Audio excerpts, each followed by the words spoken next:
Alors bonjour Denis, ravi de te revoir, parce qu'on avait eu déjà l'occasion de se voir en Belgique. Donc on se retrouve à l'UER.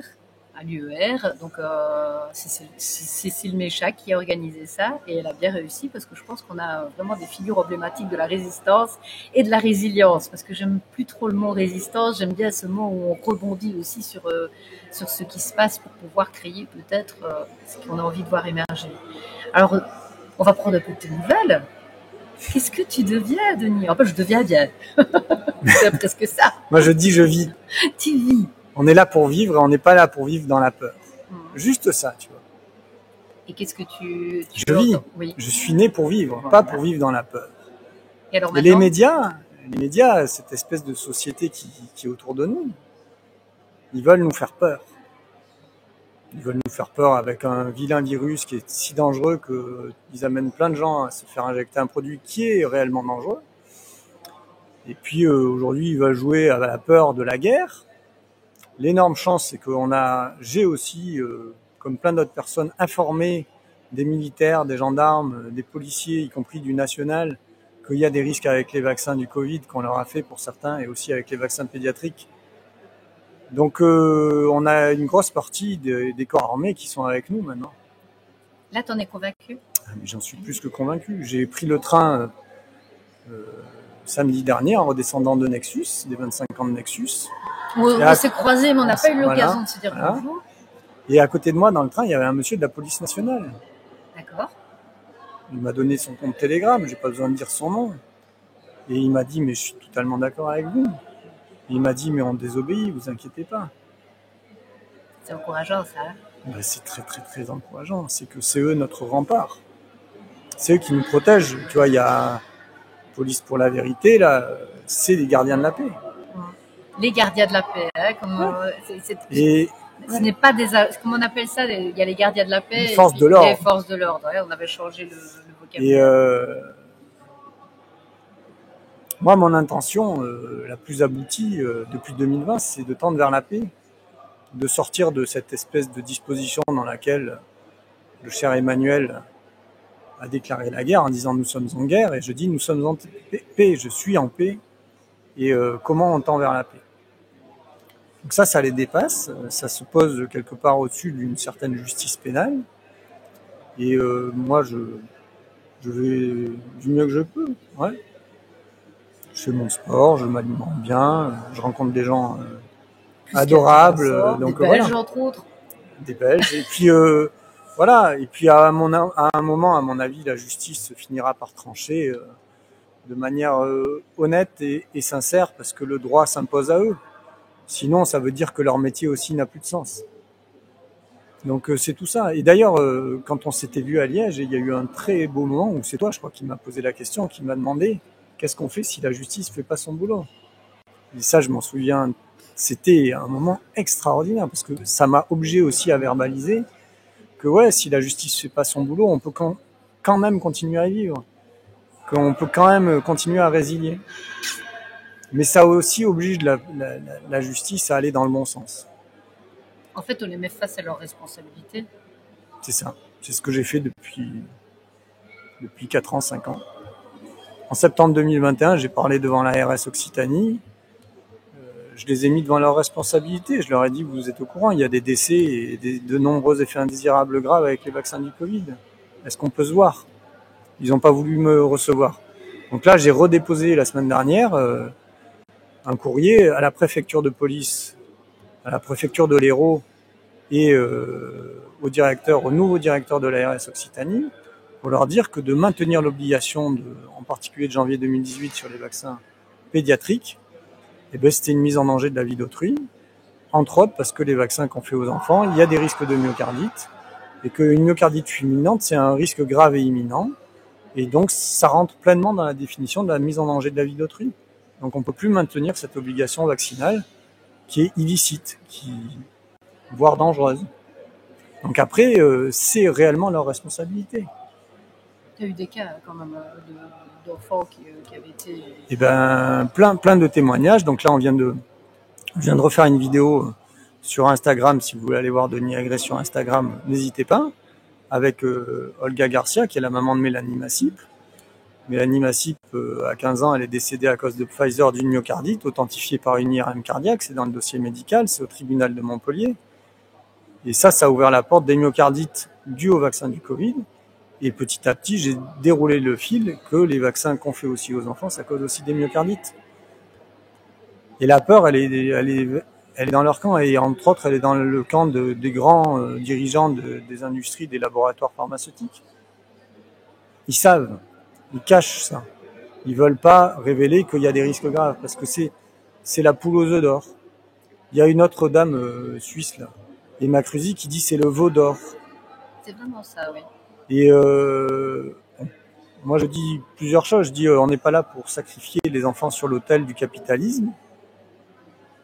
Sinon, vraiment, c'est qu'il y a quelque chose de très malsain dans l'humanité. Et je dis aussi, les sociétés pharmaceutiques qui vont devoir plier boutique les unes après les autres, on pourrait organiser les emplois et tendre vers des emplois beaucoup plus vertueux, rien que de se remettre à faire de l'agriculture locale et biologique dans les 30 000 communes de France, mais aussi en Belgique et dans tous les territoires ruraux qu'on a notamment en Europe. Il y a trop de gens, pour donner des exemples, qui sont juste dans des bureaux et qui rêveraient d'être libérés de ces tâches. Le gouverneur de Floride qui a rétabli la liberté vaccinale pour les enfants pour aller à l'école ou à la crèche, il dit que c'est une libération de l'esclavage, et il a raison. C'est qu'en fait, on est dans une certaine forme d'esclavage liée au fait que pour aller travailler, les parents se trouvent, entre guillemets, obligés de faire vacciner leurs enfants pour les mettre à l'école, et de faire péter cette obligation et de rétablir la liberté vaccinale. Les parents pourront continuer à aller travailler en laissant leurs enfants en bonne santé sans risque vaccinal, et aller faire des métiers qui seront sans doute plus vertueux. Mais tu sais, en fait, moi, je me faisais la réflexion, le fait de vacciner les enfants, j'ai tellement l'impression que je remets ça aux bovins, tu vois. Oui. Et on puce. Ouais. À l'heure actuelle, on a envie d'identifier l'identification numérique. Et quand tu penses, tu regardes des bovins, on leur met leur anneau à l'oreille ou au nez pour les identifier. Ouais. Et le but est quoi? Donc finalement, est-ce qu'on n'est pas aussi devenu de la chair à canon? Sans doute, il y a une espèce de perversion comme ça qui consiste, et ça c'est leur modèle de crédit social à la chinoise, de vouloir tracer tout le monde, entre autres parce que c'est des gens qui ont peur et du coup ils veulent pouvoir surveiller n'importe qui pourrait les agresser. C'est des gens qui ont peur, je pense que c'est des paranoïaques persécutés quelque part, c'est des gens qui ont... Et donc il faut qu'on libère les enfants de ça. On peut pas nous tracer en permanence pour tout et n'importe quoi. Mais on va te dire alors que c'est pour une bonne raison. Moi, je me souviens qu'à l'époque, on avait parlé de pucer les bébés parce qu'il y avait des disparitions d'enfants. Ouais, mais c'est là où en fait ils se servent de la peur des gens pour essayer d'amener leur modèle totalitaire. C'est vraiment l'histoire du crédit social à la chinoise. Il y a un très beau reportage qui est sorti, je crois, en 2020. Je crois que c'est Arte qui l'a fait, qui s'appelle 7 milliards tous surveillés. Et honnêtement, quand on voit les Chinois dans ce reportage, c'est des gens qui ont un comportement, y compris physique, qui est ils acceptent très très psychopathe, quoi.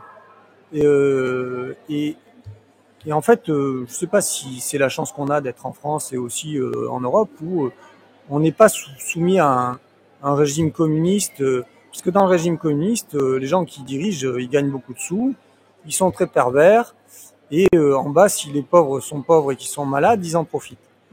Et c'est tout ça qu'il faut faire tomber. La France, sur toutes les mairies, il y a écrit liberté, égalité, fraternité.